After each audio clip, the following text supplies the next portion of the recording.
Okay, so it's 7 o'clock. I hope everybody can hear me that is tuning in to the live broadcast. I want to say thank you very much for tuning into our first Healthy Hair webinar series for the group Marvelously Natural.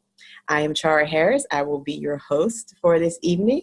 And our topic for today is going to be Porosity 101. So it's going to just be the basics because there's actually kind of a lot to go into porosity, but we're going to touch on the basics so you know what it is, why it's important to your healthy hair, and how to determine the porosity of your hair. So I'm hoping everyone can hear me. If not, if you can get to the chat room, you can leave me a message and let me know if you can't hear me or if you cannot see my screen. This is being recorded, so if you're having any kind of problems with video or audio, it is recorded, and I'm going to have the recording in the group as well. So you'll be able to watch it at your own time later on if you want to. All right, so let's go ahead and get started for tonight. Thank you for joining. Again, my name is Chara Anjali Harris, and I am a naturalista and a natural hair care strategist. I've been natural for 14 years. I transitioned my first time in 2003, just from a relaxer. And then I had to transition again in 2013 from severe hair damage, damage from iron deficiency anemia. I had no idea that would damage your hair, but it damaged my hair. So I had to transition again. And so it was in that second transition, which I'm going to show you in some pictures in the next few slides, where I really started paying attention to my hair more and being very strategic and learning everything about it. And porosity was one of the things that at first I kind of just blew it off because I was like, I don't really understand it. What is it all about? And it ended up being the number one thing that I feel like made a big difference in my hair coming back to being healthy and thriving after being damaged. So that's one reason why I'm starting with porosity as our first webinar. So also on the screen, you can find me on Facebook. Most of you that are in here probably already follow me on Facebook. You can follow me also on Instagram. I'm at Marvelous Are His Works or Marvelously Natural. Either one of those, you can find me.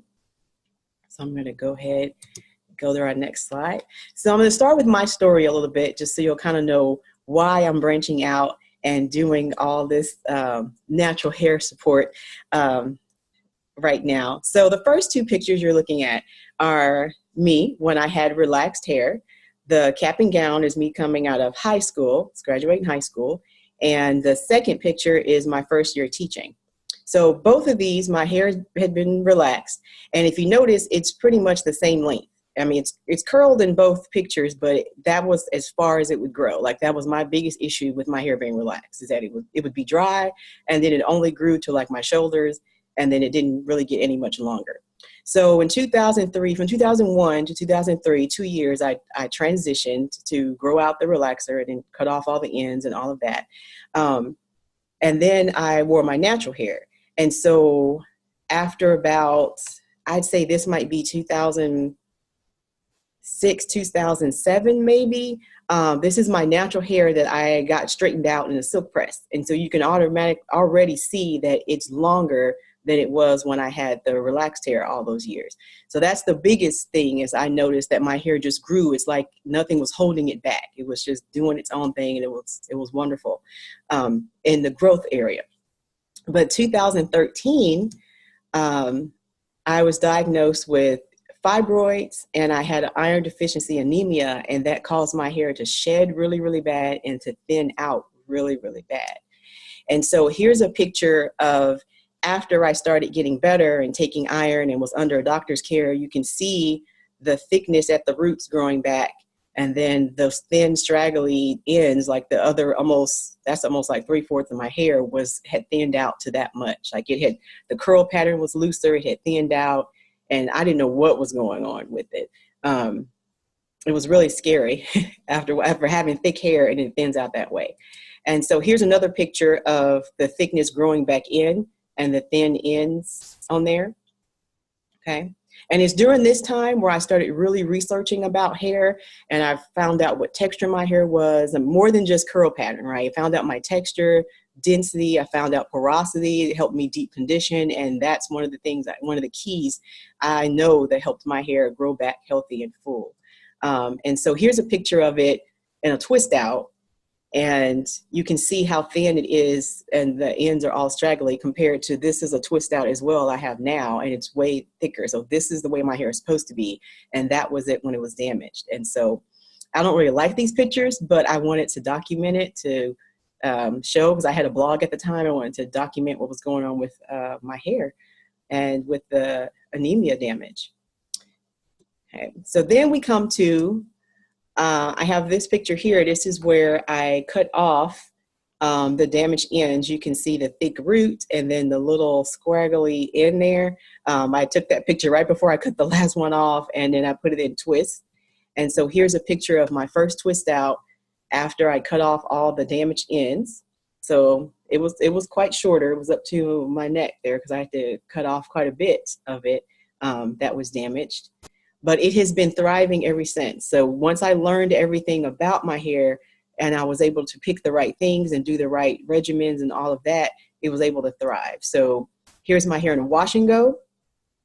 I have a lot of shrinkage, but if you notice, it's back thick again the way it's supposed to be. And then here's a twist out as well. So it's back thick the way I wanted it to be. And so it's this transition that I went through where I actually learned so much about my hair that has led me to start this group, Marvelously Natural, and start working on a course to help women, like step by step, know everything about their hair, and then take what they know about their hair, all their characteristics, and use that to help you choose products and choose a regimen. Because that's exactly what I did to get my hair back into the shape that it's in now. Okay. Right. So we're going to jump into our porosity. Let me check something real quickly up here, see if there's anything in the chat. No. Okay. All right. So we're going to jump into what is porosity, right? And like I said before, I had heard about it. There's a lot of YouTube videos about it. There's a lot of natural women that have talked about it, and it can be kind of confusing. So I kind of didn't really pay attention to it. But when I was trying to get my hair to grow back from being damaged, so for some reason, I don't know what really caught my eye, but it had me really think, okay, let me just figure out what is my hair's porosity? What is everything about my hair? And this is what led me to condition it correctly and to moisturize it correctly and get it to actually grow back and be healthy again. So let's see here. Oops. So porosity describes how well your hair is able to absorb and to hold moisture. And moisture can be water, it can be a leave-in conditioner, like anything that you're going to use to moisturize. Mainly it's water, and you want to seal in that moisture, right? So porosity will tell you how your hair acts to that. And so that's why it's really important, because as curly hair or coily hair or kinky hair, it's prone to be dry. And so keeping it moisturized is one of our number one things. And so porosity is going to help you keep your hair moisturized, how to moisturize it and keep it moisturized as well. So porosity is a spectrum, actually. And so there's low porosity on one end, and then there's high porosity on the other end, and then you can kind of fall somewhere in between, or your hair can tend to one way more than the other. So low porosity hair means your hair has a tightly closed cuticle. So that means it's going to feel really smooth, and it's going to be harder to get moisture in because your cuticle is already closed, right? So your main thing, if your hair is low porosity, is you're going to want to try to open up the cuticle so you can get the moisture in. But once it's in there, it stays in there pretty good in low porosity hair. On the other end of the spectrum, you have high porosity hair, and it has a looser and more open cuticle. So moisture can go in really easy, but it also comes out really easy. So your hair can become moisturized, but then it'll dry out really quickly because nothing is kind of sealing it in. So if you have high porosity hair, your focus is going to be sealing in moisture and keeping it in there and trying to close your cuticles off. High porosity hair is characteristic of hair that has been damaged. So if you have heat damage, or like when I was going through my anemia damage, my porosity level had rose, my cuticles were more open than before. If you color your hair, and also if you relax your hair, it actually, your tendency is to be more high porosity, because all of those things mess with your hair cuticle. And so it can open it up and make it more porous. And so that's why I've noticed, I followed 2 people on YouTube that went from, you know, their dark brown hair and they went blonde, and they only stayed blonde for maybe like, I don't know, it seemed like it was a really short time, and they went back, they actually tinted their hair back dark because they said the blonde was just, it was too high maintenance, and they said their hair felt like it was straw, like it was just dried out and they couldn't keep it moisturized. And that's because if your hair is that dark and you go that many shades light and bleaching it, your cuticles are just all open, and moisture is just going to go in and out. So, but you can have high porosity hair and not be damaged as well. It could just be that's the way your cuticle is. But it is a characteristic of hair that has been damaged on that part. And then there is a medium porosity. So if we're going to go through a little test, and if you kind of feel like you're in the middle, then there is a medium porosity hair that's kind of like your cuticle. It'll open up when it needs to, and it'll close when it needs to. So it's kind of like right where it's supposed to be. But I would say none of these are like good or bad. It's just a characteristic of your hair. And once you know it, then you know how to pick the right products, how to deep condition, how to moisturize on that part.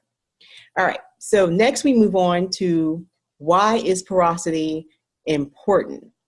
So knowing the porosity of your hair will help you determine 3 things. So there's 3 things that's going to help you with this. And actually porosity, in my opinion, is more important than curl type, because to have the nice curls, you got to have moisturized hair. And this is going to help you get your moisture balance right. So the first thing it helps you is it helps you choose the best deep conditioning method for your hair, and even types of deep conditioners as well. So that's one thing porosity will help you do. It will help you moisturize properly, what kind of things to use, what order to put them in on your hair, so that it can either keep the moisture in or it can help open up the cuticle to get the moisture in, whichever one your hair needs. And it'll help you choose the right products for your hair. There are certain oils and certain products that work better on high porosity hair because it has an open cuticle, and there are certain things that work really good on low porosity hair because it does have a closed cuticle. And we'll go through those in a later webinar. Each one of these points could be a separate lesson in itself. So that's why I wanted to be sure that I say we're just touching on the basics, because we can go deeper into what this means as well. Okay, so our last part is, how do you determine your hair's porosity? So you can always go to YouTube and you can find a bunch of tests and people showing you how to do things. And so you can do that as well. And I invite you to do that after you leave this if you want to. I tried to look at all the things out there and put it in one place. So if you have your notes page, which I forgot to mention in the beginning, if you checked your email or if you went to the group today, I had posted a notes page in there so you could take notes along with the webinar. If not, then just grab a sheet of paper, because you'll also need a sheet of paper to answer these questions, and I'll read everything out. I'm going to pull up my notes page so I can look at where we're at on here. All right. So if you have the notes page, we're on page 2. That has the 3 questions, and there's space in there for you to write your answers. So we're going to go through 3 questions right here in the webinar together. And you're going to answer the 3 questions. And then at the end, from the 3 questions, you're going to have an idea of if your hair is high porosity, medium porosity, or low porosity. Okay. And also on the notes page, there's some tests that you can do at home with your hair strands that'll also lead you to your porosity. So in addition to the 3 questions, there's 2 tests on there, and then there's some tips on there too. And I'll remind you about that after we do the 3 questions. So let's go through the first question. So question number 1, let me see here, is when I step under the water in the shower, my hair, so you want to complete that sentence. So when you step under the water in the shower, my hair quickly becomes soaking wet, becomes wet, but not super fast or super slow, like you don't really notice it either way. Or your hair takes a while to become soaking wet. So does it get wet like pretty much instantly you step in, or do you have to kind of stand there and let the water run over it? Or are you kind of not either one of those extremes? Then you could be in the middle, the V. So I'll give you time to think about it, and then we'll go on to question 2.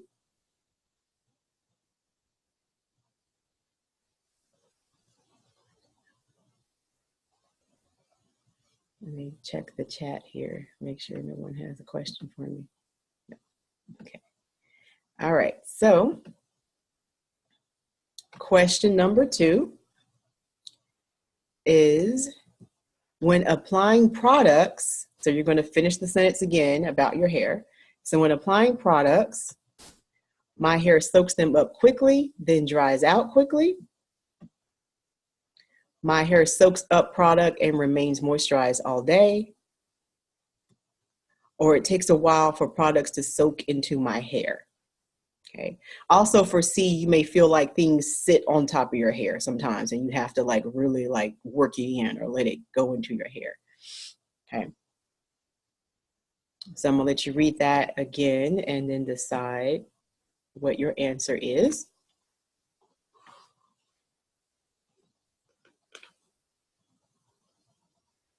Question 2. All right, and then we'll go to question 3. And so if you're just writing it on paper, you can just write down A, B, C, D, I mean A, B, or C on there, and you don't have to copy the whole answers and stuff down, because we'll get our results in after this next question. All right, so the third question is, when allowing your hair to air dry, you're going to finish the sentence. It takes a short time, less than an hour. It takes an hour or 2 to dry. Or C, it takes more than a couple of hours to dry, half a day to all day. Okay. And when you're thinking about this one, think about when you've let your hair dry in a wash and go style, right? Because if you twist your hair or you have it in braids while it's wet, that's going to take longer to dry because your hair is twisted or braided up. So if you were to just wash it and really let it go and dry, how long would it take your hair to dry? Right. Now, I know I'm one of those that my hair takes a long time to dry. Even if it's out like this, it's going to be wet in here. Like by the end of the day, it's still going to have some wetness in there somewhere. It takes a while. So think about it that way, not necessarily in a style.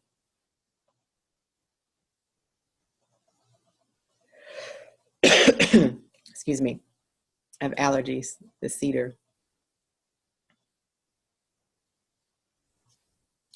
All right, so we're going to look at our results next, the next page.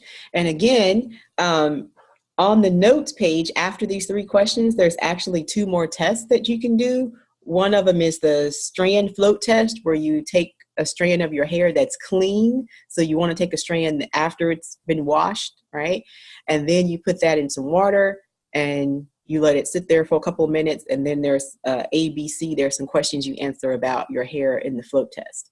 And then there's another test called the slip and slide strand test, where you take a strand of your hair and you rub your fingers up and you see what it feels like. And so there's options on there, ABC, that you choose from that test. So we won't do those in the webinar tonight. I wanted those to be kind of like homework, I guess, for you to do after the webinar or the next day or whenever you have time.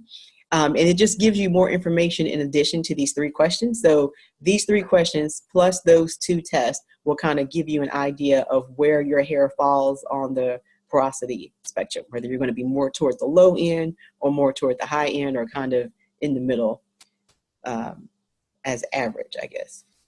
All right, so let's look at our results from the quiz. So if you answered mostly A's, more A's than anything else, so 2 A's, then your hair is high porosity. Your hair will soak up moisture, but then also dry out really quickly as well. If you feel like you were just in the middle the whole time, you answered all B's or mostly B's, then you have medium porosity hair. And if you answered mostly C's, that means your hair is low porosity. My hair is also low porosity. So a lot of things I'll do in the group, I'll try to always say that my hair is low porosity. So I have a hard time of having things soak into my hair, and I have to always open the cuticle up so I can get moisture in there. Okay. So this should help you kind of pick things, and it can also help you if you go on YouTube and look at other natural women. You kind of know what to punch into the search box. Like you can punch in high porosity hair or low porosity curls or something like that. So it kind of leads you to the right person to watch. Because if you just do curl type, you could be watching someone that has your curls but if they have a different porosity, what they're using may not work on your hair at all, even though you have the same type of curls, right? So this is kind of more important than actually curl type, because it's talking about moisturizing there on your hair. So this is the end of the porosity lesson. We're going to talk just a little bit longer about something else.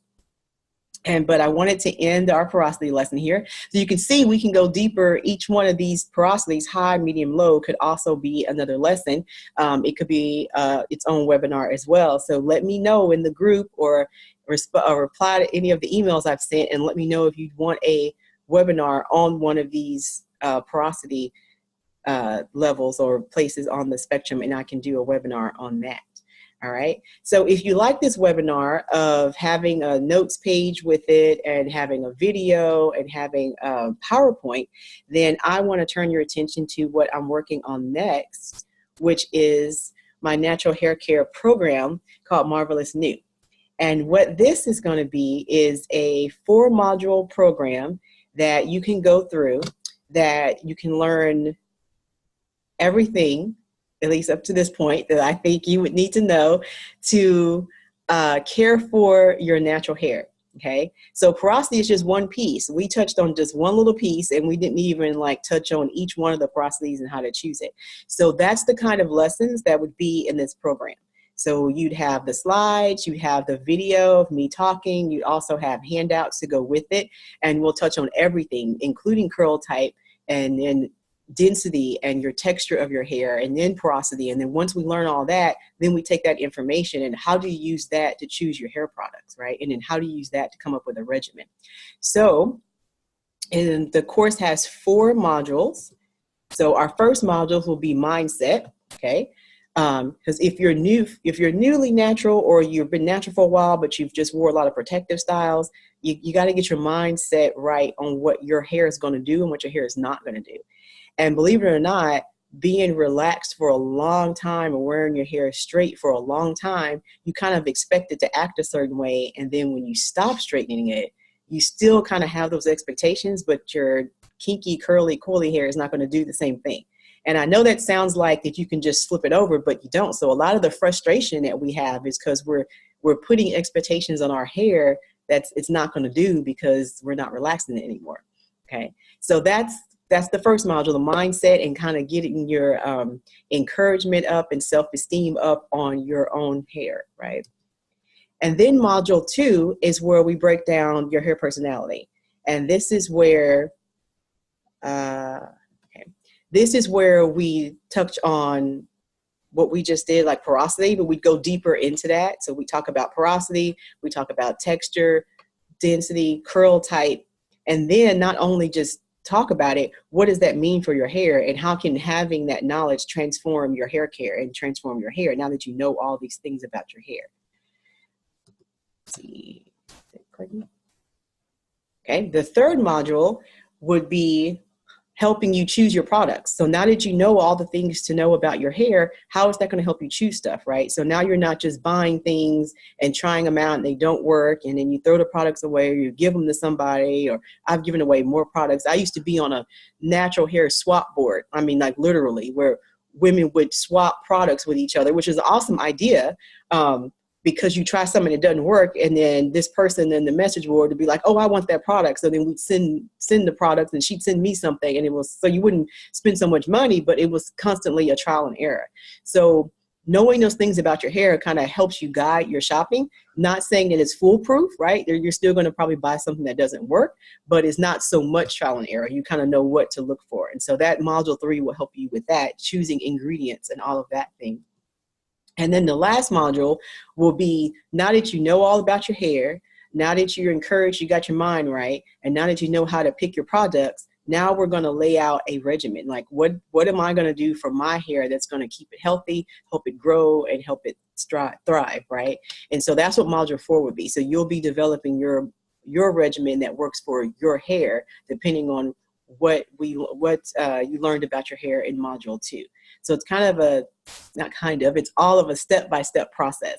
And this is the process that I went through when I had to like redo my hair. I started with learning everything. I started with just accepting it as to what my hair is going to do, what my hair is not going to do. I've actually come to embrace the frizz. It's going to frizz, and I just go right along with it. And that's that mindset part. Like, I didn't have to be silky curls all the time. It's going to frizz. I let it go. And then I learned everything about it, which helped me choose my products. I know what ingredients to look for now. And then I came up with my regimen. And so I really, really feel like this is what got my hair back on the right track. And I don't want to keep it to myself. So that's why I want to put it into a nice program and help other women with their hair as well. Since I know this is what I did that helped me with my hair. Okay. So again, in the group, if you have any ideas of what should be in here, a module, a lesson, or something that you would want to see in there, absolutely let me know in that program. So if you are interested in the program, please, please, please go to this short link right here. Go to bit.ly/workwithchara, and it actually has a way more in-depth information about what's going to be in the course. So that whole page explains more than just what I have in our PowerPoint here. And so you can read about it, and then you can join the wait list. So you can be the first one to know when the course is ready. Then when the first lessons start coming out, you can be the first one to get in on that. So you can go ahead and join the wait list there. And also, your second next step is to go ahead and complete the other 2 tests that are on your notes page that came with this PowerPoint. So complete those tests just to continue to learn more about your hair's porosity, and in addition to the 3 questions. And so that will help you with that as well. So I'll leave this here a little bit in case you want to jot this link down, which is bit.ly/workwithchara. And that'll tell you all about the course that will be coming out soon. Probably be coming out this summer. I'm going to do some more webinars like this just to get an idea of what lessons should go in there and all of that, and get lots of feedback. And then the course should be ready to come out this summer. All right. So I want to thank you very, very much for giving me some of your holiday time. I hope you found this time with me helpful, informational, enjoyable. And so I thank you so much for giving me your evening, at least some of your evening. You know where to find me on Facebook, on Instagram. I'm on Twitter, but not with hair stuff. So not really on there as much, but these are my 2 hair things here. And so I hope you had a Merry Christmas, and I want to say Happy New Year. If I don't, I'll probably be saying something in my group between now and New Year, but if not, I want to say Happy New Year, and look forward to having another webinar with you soon. So pay attention to your emails and to the group, because there'll be another one coming out. I think the second one will be on length of retention. Okay, so how to, once you got your hair cared for, how to keep that length and keep it growing. So be on the lookout for that. And I hope you have a wonderful evening. And thank you so much for being here. And I look forward to talking to you again. Bye-bye.